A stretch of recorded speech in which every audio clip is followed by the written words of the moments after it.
Hello everybody, welcome back to the workshop. So in this video, I just wanted to share with you guys a real quick tip on how to cut small pin stock for like rivet work to length.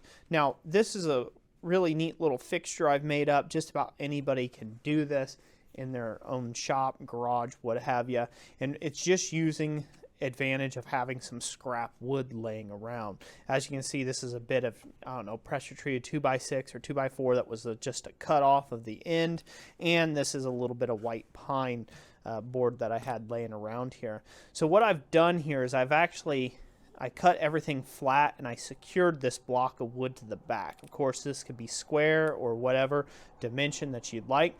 The real key here is just to decide how long you want to have your pin stock be. I needed it to be about this long. You can make this any dimension that you like. This is just a fuzz over ½ an inch of material here. And then you want to go ahead and cut a slot all the way across. The reason why this is so handy is if you've ever tried to hold small stock like this in hand, especially round, it has a tendency to want to roll on you. So I also like to leave this in its original packaging where it's been kind of saran wrapped down to hold everything in place. And this also helps when I'm feeding this in to create, you know, similar cuts. So just straight down, there we go. I cut through all those. And it's good to have a catch bucket underneath. I will say that. But now I have a pin and, there's 5 of them across there.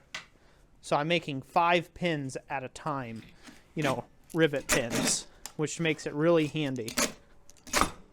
Right on down through, and there you go. So you guys can see how quick and easy that makes cutting up a bunch of pins for a job could be. So yeah, don't overthink it. Sometimes we get really wrapped up in our own minds. I know I do. Start making stuff out of steel and trying to fabricate really special fixtures and things that are going to last for longer than we'll ever need them for the job. Don't underestimate the power of using some wood to help you out with projects like this, because once I'm done with this, take out a couple of screws, throw it over on the burn pile, or start the forge with it, and I'm all set. So that's it for today. God bless each and every last one of you. Thank you to all of my channel members. I greatly appreciate your support and bringing more content out there to the World Wide Web. I greatly appreciate that.